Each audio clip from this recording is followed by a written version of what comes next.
यहां की सरकार, नवीन पटनायक की सरकार नौकरशाहों से ऐसी घिरी हुई है कि वह फ्री में राशन की सुविधा को भी अपने नाम से भुनाने का काम करती है।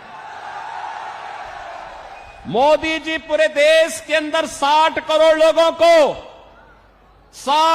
लोगों को पूरे देश के अंदर आयुष्मान भारत में 5 लाख रुपए की उपचार की सुविधा प्रतिवर्ष उपलब्ध करवा रहे हैं।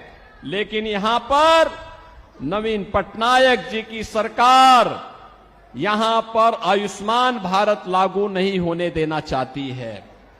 बहनों और भाइयों, आप देख सकते हैं किसानों को किसान सम्मान निधि, हर घर में शौचालय का निर्माण, घर घर में उज्ज्वला योजना के कनेक्शन और 4 करोड़ गरीबों के सिर को ढकने के लिए पीएम आवास की सुविधा देश के अंदर बिना भेदभाव के मिली है। आप देख सकते हैं मोदी जी ने 10 वर्ष में जो दिया है, इसमें किसी का चेहरा नहीं, जाति नहीं, मत नहीं, मजहब नहीं, क्षेत्र नहीं, भाषा नहीं, पूरे देश के अंदर सबका साथ और सबके विकास के भाव के साथ इन योजनाओं को देश के अंदर लागू करने का काम किया है। लेकिन आज भी कुछ लोग ऐसे हैं देश के अंदर, बहनों और भाइयों, जो रहते भारत के अंदर हैं, खाते भारत के अंदर हैं, लेकिन गाते पाकिस्तान का है। उनके द्वारा जाने अनजाने में ऐसी बातें कही जाती है, पाकिस्तान का राग अलापा जाता है। पाकिस्तान के बारे में, भारत के दुश्मनों के बारे में उनका महिमा मंडन के द्वारा किया जाता है। और मैं तो कहता हूं, जो पाकिस्तान का राग अलापते हैं, भारत के दुश्मनों का महिमा मंडन करते हैं, मैं उनसे कहता हूं वे काई भारत के अंदर बोझा बने हुए हो, जाओ ना वहीं चले जाओ। अरे भारत तो 80 करोड़ लोगों को फ्री में राशन दे रहा है और पाकिस्तान में 23 करोड़ की कुल आबादी वह भी भूख से तड़प रही है। 1 किलो आटा के लिए, 1 किलो गेहूं के लिए आज वे तड़पते हुए दिखाई देते हैं। जितनी पाकिस्तान की आबादी है, उससे बड़ी आबादी को मोदी जी ने 10 वर्ष में गरीबी रेखा से ऊपर उठा करके एक खुशहाल जीवन की ओर अग्रसर किया है। बहनों और भाइयों, मैं तो आज आपके पास आया हूं कहने के लिए, मोदी जी के नेतृत्व में सम्मान भी है, सुरक्षा भी है, विकास भी है, गरीब कल्याण भी है और मोदी जी के नेतृत्व में विरासत का संरक्षण भी है।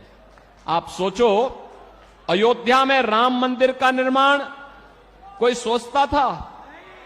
500 वर्षों का इंतजार समाप्त हुआ और आज आप अयोध्या में जाएंगे, बहनों और भाइयों, हमारी पुरी तो यहां पर भगवान जगन्नाथ पुरी तो पहले से पुरी है।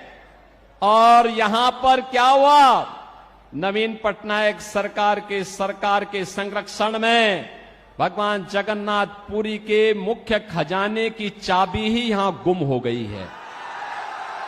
भगवान के खजाने में भी डकैती डाल दे रहे हैं। यानी केवल लैंड माफिया और सैंड माफिया ही नहीं है, अब भगवान के खजाने में भी ये लोग सेंध लगा रहे हैं। और आप आइए थोड़ा अयोध्यापुरी में आप आएंगे, आपको प्रभु राम के समय की अयोध्या, चमकती हुई अयोध्या दिखाई देगी, चमकती हुई अयोध्या दिखाई देगी। आज वहां गुलामी के सारे ढांचे हट गए हैं, अब कोई वहां पर गुलामी की बात नहीं कर सकता है। अब तो अयोध्या में जय श्री राम के ही नारे लगते हैं। क्या नारे लगते हैं? जय श्री राम का।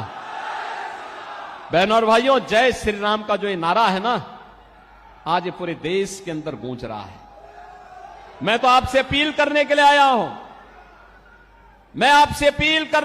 हूं, देश के अंदर 5 चरणों के चुनाव संपन्न हो चुके हैं और छठे चरण में आपको भी 25 मई को चुनाव करना है।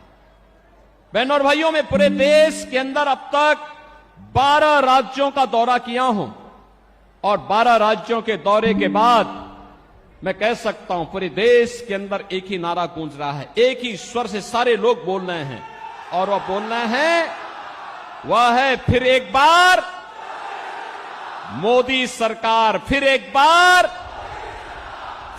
बार और अब की बार 400 पार, अब की बार 400 पार। तो 400 पार की जब बात होती है तो यहां पर बीजू जनता दल को तो चक्कर आने लगता है। 400 पार कैसे होगा, क्योंकि वह तो यहां की 21 सीटों पर ही चुनाव लड़ रहे हैं।